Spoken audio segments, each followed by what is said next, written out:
Hello friends, நான் வந்துட்டேன். Actually வந்துட்டு ஜப்பான் அண்ட் இந்தியா இவங்க ரெண்டு பேருமே ஒன்னா சேர்ந்து ஒரு மூன் ஆபரேஷன்ஸ் ஒன்று பண்ண போறாங்க. ஸோ என்னடா கேட்கறதுக்கே வித்தியாசமா இருக்குல்ல? எஸ், இப்போதைக்கு ஜப்பான்ல இருக்கிற ஜாக்ஸா அண்ட் இந்தியாவில் இருக்கிற ஐஎஸ்ஆர்ஓ இவங்க ரெண்டு பேருமே இணைஞ்சு மூன்ல அடுத்த ஒரு கட்டத்துக்கு மேல போகிற ஒரு ரிசர்ச்சர்ஸை வந்துட்டு மூன்ல பண்ணணும் அப்படின்ற ஒரு விஷயம் சொல்லியிருக்காங்க. இந்த ஒரு மூன் மிஷனுக்கு பேர் வந்துட்டு லூபெக்ஸ் அப்படின்ற ஒரு மிஷன். ஸோ இந்த ஒரு லூபெக்ஸ் மிஷன் ரெண்டு பேருமே இணைஞ்சு செய்யலாம் அப்படின்ற ஒரு அக்ரிமெண்ட் போடப்பட்டு இப்போ அதுக்கான ஒரு வேலைகள் நடந்துட்டு இருக்கு. இந்த ஒரு விஷயம் நீங்க ஃபர்ஸ்ட் டைமா தெரிஞ்சுக்கிட்டீங்க அப்படின்னா கண்டிப்பா ஒரு லைக் பண்ணிக்கங்க. ஸோ கமெண்ட் பண்ணிக்கங்க. இந்த விஷயம் இது மூலியமா தான், இந்த சேனல் மூலியமா தான் நீங்க தெரிஞ்சுக்கிறீங்க அப்படின்ற ஒரு விஷயம் கமெண்ட்லயும் சொல்லுங்க.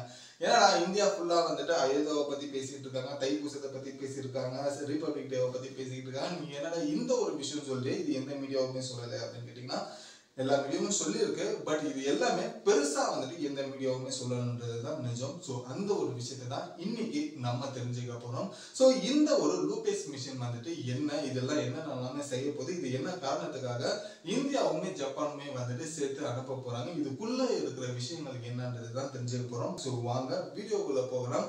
நான் தான் உங்களோட AB and welcome to our channel. இன்னும் நம்ம சேனல் சப்ஸ்கிரைப் பண்ணலாம், உடனே சப்ஸ்கிரைப் பண்ணிக்க. நம்ம சேனல் இருக்க எல்லாருக்குமே தெரிஞ்சதுன்னா 2024க்குள்ள 1000 சப்ஸ்கிரைபர் ரீச் பண்ணதுதான் ஒரு மைல் ஸ்டோனாவே இருந்திருக்கும். ஸோ அந்த ஒரு மைல் ஸ்டோனை ரீச் பண்ணதுக்கு உங்களோட சப்போர்ட் தேவை. ஸோ கண்டிப்பா சப்ஸ்கிரைப் பண்ணுற ஒரு விஷயம் பண்ணிக்கோங்க. ஸோ ஃபர்ஸ்ட் விஷயம் எங்க இருந்து ஆரம்பிக்குது அப்படின்றத நம்ம பார்த்தோம்னா ஜாக்ஸா. இந்த ஜாக்ஸா அப்படின்றது ஃபுல் ஃபார்ம் என்ன அப்படின்றது நம்ம பார்த்தோம்னா ஜப்பான் ஏர் ஸ்பேஸ் எக்ஸ்ப்ளோரேஷன் ஏஜென்சி அப்படின்ற ஒரு விஷயம். இதுக்கு தான் ஷார்ட் ஃபார்மா ஜாக்ஸா அப்படின்னு சொல்லுவோம். இது என்னன்னா இந்தியாவில் வந்துட்டு எப்படி ஐஎஸ்ஆர்ஓ இருக்கோ, அமெரிக்காவில் எப்படி நாசா இருக்கோ, அதே போல வந்து ஜப்பான்ல வந்துட்டு இது ஜாக்ஸா.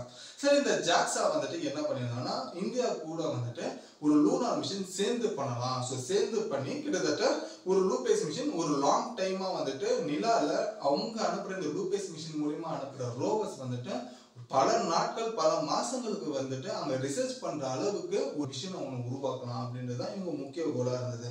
பட் அப்படி ஒரு விஷயம் பார்க்கும்போது ஜப்பானுக்கு ஒரு சேலஞ்சான ஒரு விஷயம் இருந்தது. என்ன அப்படின்னு பாத்தீங்கன்னா இது வரைக்குமே ஜப்பான் வந்துட்டு நிலால ஒரு சாஃப்ட் லேண்டிங் பண்ணதே கிடையாது. இது எவ்வளவு ஒரு ஆச்சரியமான ஒரு விஷயம். டெக்னாலஜில ஜப்பான் எப்பயுமே ஒரு ஸ்டெப் மேலதான் எல்லா நாடுகளுமே இருப்பாங்க. பட் இன்ன வரைக்கும் ஜப்பான் நிலாவுக்கு போய் ஒரு சாஃப்ட் லேண்டிங் பண்ணதே இல்லைன்றதுதான் இங்க உண்மை. இந்த ஒரு விஷயமே இந்த டாபிக் படிக்கும் போதுதான் எனக்கு தெரிஞ்சது. இந்த ஒரு விஷயமும் புதுசா இருந்ததுன்னா கண்டிப்பா லைக்ன்ற ஒரு விஷயம் பண்ணிக்கோங்க. பட் இதுக்கு முன்னாடி ஜப்பான் வந்துட்டு நிறைய முயற்சிகள் எடுத்திருக்காங்க நிலாவுக்கு போய் சாஃப்ட் லேண்டிங் பண்றதுக்கு. பட் அவங்க பண்ண ஒவ்வொரு முயற்சியுமே வந்துட்டு அது ஹார்ட் கிராஷிங்கா போய் அவங்க அனுப்புன அந்த ஒரு லேண்டர் வந்துட்டு கிராஷ் ஆகியிருக்கு நிலால. ஸோ ஏடாகுடமா போய் விழுந்து உடஞ்சிருக்கு, சுக்குநூறு ஆகியிருக்கு. ஸோ ஃபார் எக்ஸாம்பிள் 2022 கூட இந்த ஒரு ஜப்பான் ஜாக்ஸால இருந்து ஒரு மூன் மிஷின் அனுப்பி இருந்தாங்க. பட் அங்க போனதுக்கு அப்புறமா ஒரு டெக்னிக்கல் கிளிச்னால அந்த நிலால போய் இறங்க வேண்டிய இடத்துல சரியா இறங்காம அது ஏடாகுடமா இறங்கி அங்கேயே அது கிராஷ் ஆச்சு. நம்மளுக்கு எப்படி சந்திரயான் 2 கிராஷ் ஆச்சோ, லேண்டிங் கிராஷ் ஆச்சோ, அதே போலதான் அவங்களுக்கு 2022லயும் இதே மாதிரி ஒரு பிரச்சனை நடந்தது. ஸோ இதோட தொடர்ச்சியா வந்துட்டு இப்போ ஜப்பான் என்ன பண்ணிருக்காங்கன்னா இது வரைக்குமே நம்ம சாஃப்ட் லேண்டிங் நிலால பண்ணவே இல்லை அப்படின்றதுக்காக அடுத்த ஒரு முயற்சி கண்டினியூஸா வந்துட்டு அந்த ஒரு மிஷினுக்கு பேர் வந்துட்டு ஸ்லிம் அப்படின்றது சொல்றாங்க. இந்த ஸ்லிம் அப்படின்ற ஒரு ஃபுல் ஃபார்ம் என்ன அப்படின்னு பாத்தீங்கன்னா smart lander for investigation mission அப்படின்ற ஒரு அர்த்தம் தான். இதுக்கு ஷார்ட் ஃபார்ம் தான் ஸ்லிம் அப்படின்ற ஒரு விஷயம் இருக்கு. ஸோ இந்த ஸ்லிம் மிஷன் வந்துட்டு செப்டம்பர் 6 2023 போன வருஷம் வந்துட்டு லான்ச் செய்யப்பட்டு கிட்டத்தட்ட 4 மாசங்களுக்கு அப்புறமா வந்துட்டு இப்போ சாஃப்ட் லேண்டிங் நிலால ஜப்பான் முதல் முறையா இறங்கி இருக்கு. ஸோ இந்த ஒரு விஷயம் வந்துட்டு நிலாலே சாஃப்ட் லேண்டிங் பண்ணது வந்துட்டு 5வது கண்ட்ரியா ஜப்பான் இருந்திருக்கு. ஃபர்ஸ்ட் வந்துட்டு அமெரிக்கா, செகண்ட் ரஷ்யா, தேர்ட் சீனா, 4th வந்து இந்தியா. அதாவது நம்ம சந்திரயான் 3 விட்டோம் இல்லையா, ஸோ அது சாஃப்ட் லேண்டிங் ஆச்சு சக்சஸ்ஃபுல்லா.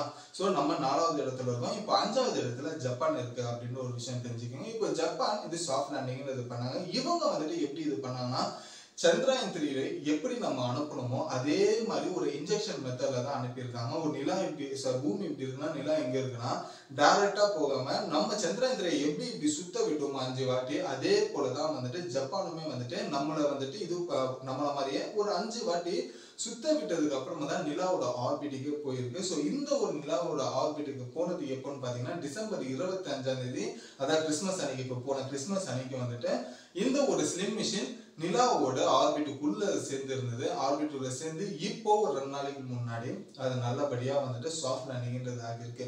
ஸோ இந்த ஸ்லிம் மிஷின்ல வந்துட்டு என்ன ஒரு அட்வான்டேஜ் அப்படின்னு பாத்தீங்கன்னா, மற்ற இடத்துக்கும் நமக்குமே என்ன அட்வான்டேஜ் அப்படின்னு பாத்தீங்கன்னா, ஸோ இந்த ஸ்லிம் லேண்டருக்கும் மற்ற ஒரு லேண்டர்ஸ்க்குமே என்ன வித்தியாசம் அப்படின்னு பாத்தீங்கன்னா, ஃபார் எக்ஸாம்பிள் நம்ம சந்திரயான் 3 வந்துட்டு ஒரு எக்ஸாம்பிளா எடுத்துக்கிட்டோம் அப்படின்னாக்கா, ஸ்லிம் வந்துட்டு ரொம்ப அட்வான்ஸ் டெக்னாலஜில சைனா உருவாக்கி இருந்தாங்கன்னு சொல்றாங்க. அது என்னன்னா 2 டைப் ஆஃப் அட்வான்ஸ் டெக்னாலஜி என்னன்னு பாத்தீங்கன்னா, ஃபர்ஸ்ட் வந்துட்டு இப்ப சந்திரயான் 3ல பார்த்தோம்னா, சந்திரயான் 3ல வந்துட்டு நம்ம மார்க் பண்ண இடத்துல வந்துட்டு எக்ஸாக்டான ஒரு லேண்ட்மார்க்ல எக்ஸாக்டான ஒரு பின் பண்ண லொகேஷன்ல சந்திரயான் 3 இறக்கப்பட்டுதான்னு கேட்டா கண்டிப்பா கிடையாது. சந்திரயான் 3 இறக்கப்பட்ட இடத்துல தான் நம்ம அந்த சக்தி சிவசக்தி அப்படின்ற ஒரு இடத்த நம்ம பேரா வச்சோம். சோ அது என்னன்னா லேண்டர் எங்க இருந்தோ அங்க வந்துட்டு நம்ம மார்க் பண்ணோம் இடத்த. ஓகேவா? பட் இந்த ஸ்லிம்ல பொறுத்த வரைக்கும் என்னன்னா, நம்ம ஆல்ரெடி மார்க் பண்ண இடத்துல தான் அது எக்ஸாக்டா போய் இறங்குற ஒரு விஷயம். ஸோ ரெண்டுத்துக்குமே வித்தியாசம் இருக்கு. என்னன்னா நம்ம ஆல்ரெடியே நிலால வந்துட்டு எங்க போய் இறங்கணும்ன்றது மார்க் பண்ண வச்ச இடத்துல இந்த ஒரு ஸ்லிம் மிஷின் போய் டைரக்டா இறங்கும். ஆனா சந்திரயான் 3ல அப்படி இல்லை. அது எங்க போய் இறங்குதோ அங்கதான் நம்ம போயிட்டு மார்க் பண்ணோம் இடத்த. ஸோ இது ரெண்டுத்துக்குமே மிகப்பெரிய ஒரு வித்தியாசங்கள்னு இருக்கு. ஸோ அதை தாண்டி ரெண்டாவது பெரிய விஷயம் என்னன்னு பாத்தீங்கன்னா, சந்திரயான் 3ல வந்துட்டு லேண்ட் ஆனதுக்கு அப்புறமா சில நேரங்கள் கழிச்சுதான் அந்த ரோவர் அப்படின்ற அந்த பிரக்யான் ரோவர்ன்றது வெளியில வரும். பட் ஸோ அதுவே இந்த ஸ்லிம் லேண்டர்ல இருக்கிற விஷயம் என்ன அப்படின்னு பாத்தீங்கன்னா, அந்த லேண்டர் இறங்குறதுக்கு 350 அடி உயரம். ஸோ கிட்டத்தட்ட ஒரு 100 மீட்டர் இருக்குன்னு வச்சுக்கோங்களேன். ஸோ அந்த 100 மீட்டர் இருக்கிற டைம்லயே வந்துட்டு அதுல 2 ரோவர்ஸ் வச்சிருந்தாங்க. அந்த 2 ரோவர்ஸுமே இந்த லேண்டர் தூக்கி வெளியில போட்டுருமா.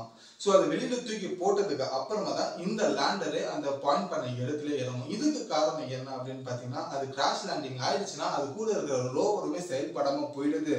சோ அதனால 350 உயரத்துல இருக்கிற அந்த லேண்டர் இருக்கும்போது இந்த 2 ரோவரும் வெளியில வந்ததுன்னா லேண்டர் கிராஷ் ஆனாலுமே ரோவர்ஸ் வந்துட்டு செயல்பாடுல இருக்கும் அப்படின்ற ஒரு விஷயத்த சொல்லியிருக்காங்க. சோ இது அடுத்த ஒரு 2வது மிகப்பெரிய ஒரு அட்வான்டேஜான ஒரு விஷயம். சோ இந்த ஒரு 2 டெக்னாலஜியை வச்சுதான் இப்போ இந்த ஸ்லிம் அப்படின்ற ஒரு விஷயம் வந்தது. பட் இப்போ இந்த ஸ்லிம்ன்ற விஷயம் அழகா போயிட்டு சாஃப்ட் லேண்டிங் ஆயிடுச்சு. சோ இந்த ஒரு சாஃப்ட் லேண்டிங் ஆனதுக்கப்புறமா 2 ரோவர்ஸ் வந்துட்டு வெளியில வந்து இதுக்கு இப்போ நீங்க பார்த்துட்டு இருக்கிற அந்த 2 ரோவர்ஸ் தான் இது. இந்த 2 ரோவர்ஸ்ல வந்துட்டு ஒரு ரோவர் வந்துட்டு அந்த லேண்டரை போட்டோ எடுத்த போட்டோ தான் இப்போ நீங்க பார்த்துட்டு இருக்கீங்க.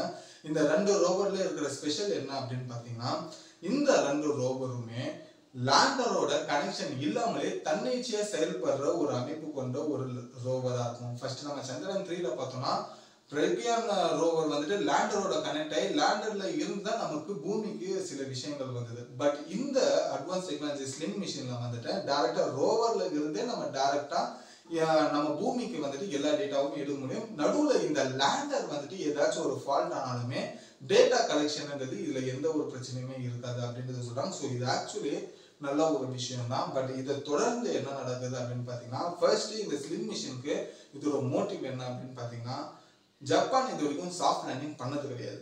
சோ அது இப்போ பண்ணியாச்சு. அதுதான் இதோட முதல் சக்சஸே. அப்பவே இந்த மிஷின் முடிஞ்சிச்சு. இதுக்கு அப்புறமா அந்த ரோவர்ஸ் கண்டுபிடிக்கிற எல்லாமே வந்துட்டு அடிஷ்னலா வந்துட்டு அவங்களுக்கு லாபம் கொண்டு வர அந்த ஒரு டேட்டா பேஸ் தான் வந்துட்டு ஜப்பானுக்குன்றது இருக்கு.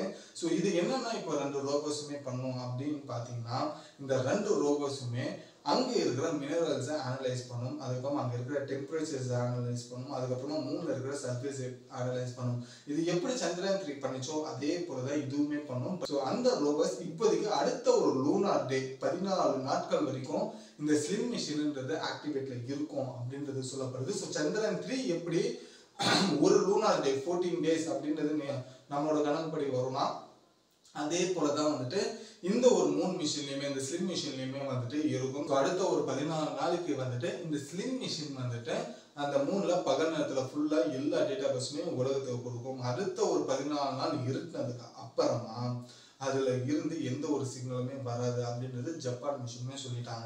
ஸோ இந்த ஜப்பான்ல இருக்கிற ஜாக்ஸ் என்ன சொன்னாங்கன்னா, எங்களுக்கு 3ல வந்துட்டு சாஃப்ட் லேண்டிங் பண்ணணும். அது பண்ணிட்டோம், அங்கேயே நாங்க ஜெயிச்சிட்டோம். ஸோ இதுக்கப்புறமா வர எல்லா டேட்டா பேஸும் எங்களுக்கு அடிஷ்னலா கிடைக்கிற ஒரு போனஸ் மாதிரி தான் அப்படின்னு சொல்லி ஜாக்ஸால இருக்கிற சயின்டிஸ்டுமே சொன்னாங்க.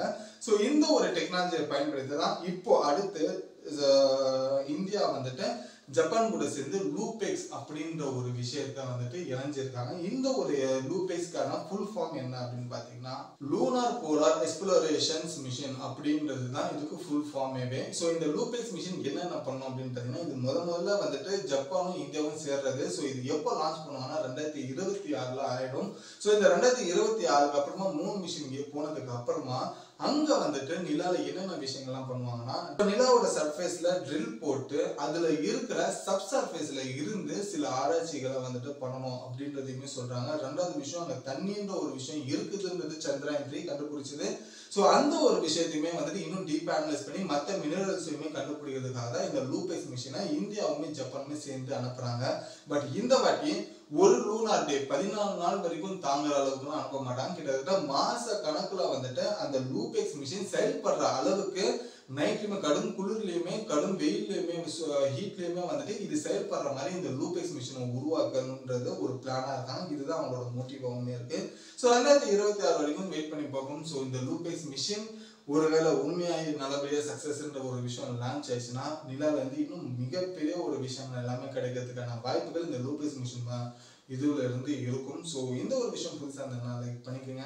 ஸோ இன்னும் நம்ம சேனல் சப்ஸ்கிரைப் பண்ணலாம், சப்ஸ்கிரைப் பண்ணிக்கோங்க. நீங்க என்ன நினைக்கிறீங்க இந்த LUPEX mission and Japan and India ரெண்டு பேருமே சேர்ந்து இந்த லூபெக்ஸ் மிஷனை எந்த அளவுக்கு சக்ஸஸ்ஃபுல்லாக கொண்டு போவாங்கன்றதையும் கமெண்ட்ல சொல்லுங்க. ஓகே ஃப்ரெண்ட்ஸ், இந்த வீடியோ முடிச்சுட்டு நான் கடைக்கு கிளம்புறேன். And then bye bye AB.